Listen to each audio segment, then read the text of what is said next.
Muy buenos días, ¿cómo estás? Hay una crisis que muchos o casi todos estamos ignorando.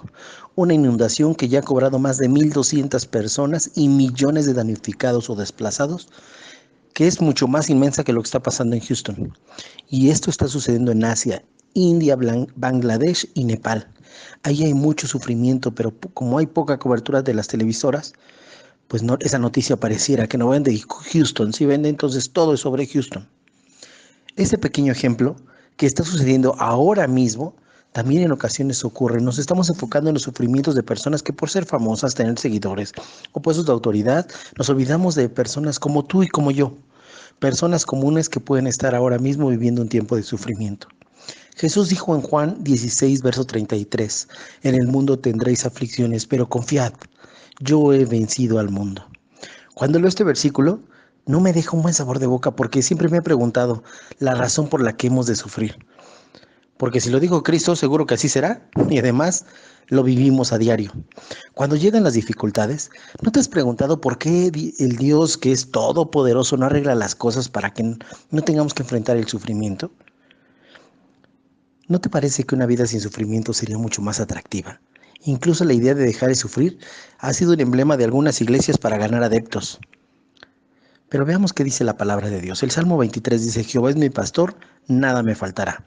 Trabajo, comida, dinero, familia, todo esto. Pero por otro lado, Jesús dijo, en el mundo tendréis aflicciones. Entonces, la pregunta es, ¿hay o no hay sufrimiento? Mira, el sufrimiento es parte de la vida. El sufrimiento inicia antes del nacimiento cuando las mamás y los bebés sufren en la gestación y en el parto. Y de ahí en adelante no hay tregua. Por una u otra cosa, el sufrimiento está cerca de nosotros. De hecho, nosotros lo vemos negativo, pero no es negativo ni malo. Con el sufrimiento se aprende a superar problemas y obstáculos. Cuando sufrimos podemos entender el sufrimiento de los demás.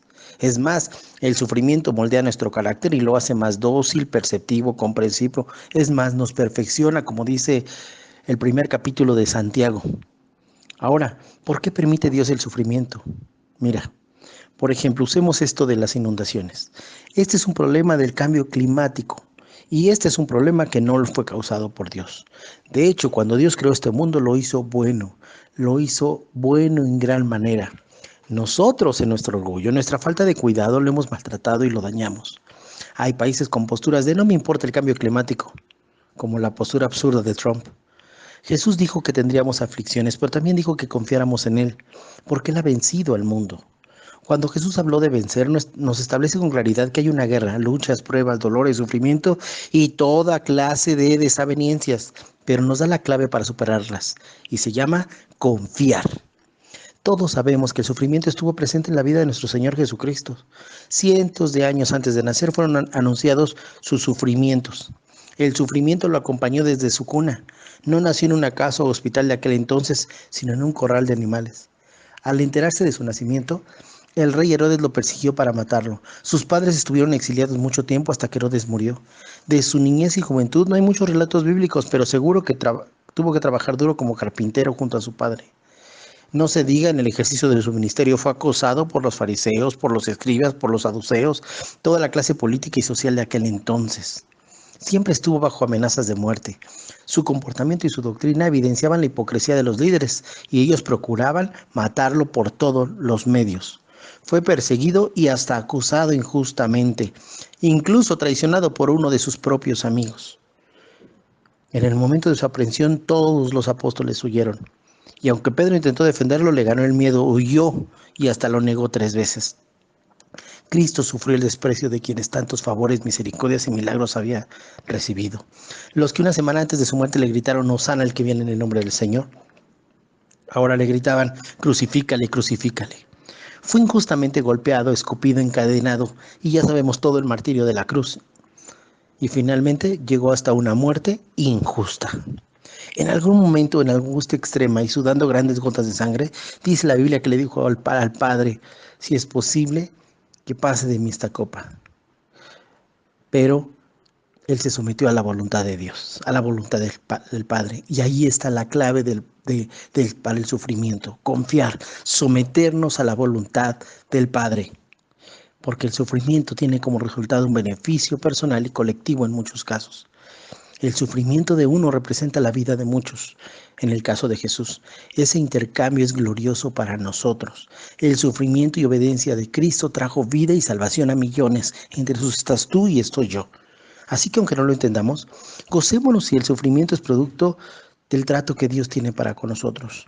Primera de Pedro capítulo 4 dice: amados, no se sorprendan del fuego de pruebas que os ha sobrevenido, como si alguna cosa extraña les pasara, sino aprendan a gozarse por cuanto sois partícipes de los padecimientos de Cristo, para que en su revelación o en la revelación de su gloria se gocen con gran alegría. El intercambio es excelente. Sufrir momentáneamente para una alegría permanente y eterna. Si no sabemos de aflicción, ¿cómo podríamos entender a los afligidos? El Salmo 23, verso 4 dice: aunque ande en valle de sombra y de muerte, no temeré mal alguno, porque tú estarás conmigo. Tu vara y tu cayado me infundirán aliento. David está plenamente convencido de que hemos de sufrir, pero también está convencido que caminar por el sufrimiento no lo hacemos solos, sino que con la compañía de Dios, quien como tierno pastor utiliza sus armas de defensa contra los depredadores. Hebreos capítulo 4 dice: porque no tenemos un sumo sacerdote que no puede compadecerse de nuestras debilidades, sino uno que fue tentado en todo según nuestra semejanza, pero sin pecado. Acerquémonos pues confiadamente al trono de la gracia para alcanzar misericordia y hallar gracia para el oportuno socorro. ¿Y qué quiere decir esto? Que lo que ha sufrido, lo que está sufriendo, Cristo lo sufrió y sabe lo que estamos hablando. Que si hemos padecido, Él lo padeció. Que si somos probados, Él también fue probado. Así que en oración, con nuestras rodillas en el suelo, podemos acercarnos confiadamente al trono de Dios, donde abunda la gracia, la misericordia, el entendimiento, la compasión y el perdón. El camino del sufrimiento no es fácil, pero no caigas en la trampa del desánimo, pues es parte del crecimiento y parte de tu madurez espiritual. Piénsalo. Quiero invitarte, hoy nos vemos a las 8 para el discipulado abierto de cada viernes. Recuerda que te puedes conectar vía Facebook a la página Iglesia Cristiana La Cascada. El tema de hoy es 2 ingredientes claves para un matrimonio feliz.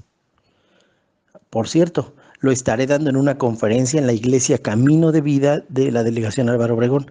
Si te interesa asistir o vives cerca, te voy a anexar la dirección en un mapita de Google Maps. El tiempo de oración sigue como lo hemos acordado a las 9 de la noche. Si tienes alguna petición de oración y quieres que oremos junto contigo, mándame un mensaje.